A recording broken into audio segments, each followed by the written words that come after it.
as a strong community together to break these chains of, you know what I'm saying, like our kids constantly dying and everything else. This is called positive noise. I love this, bro. The kids need a chance. Repent and change. You could be the guy that can show the other 16, 15, 14-year-old brothers, hey, no, we don't have to follow in the same route. Now, black brothers, please don't stop. He was very encouraging. Yes, very.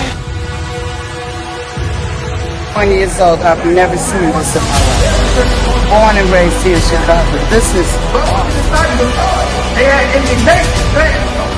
many black men together, looking out for freedom. Oh my God. Oh my God. Oh my God. Y'all gonna make me cry. Oh,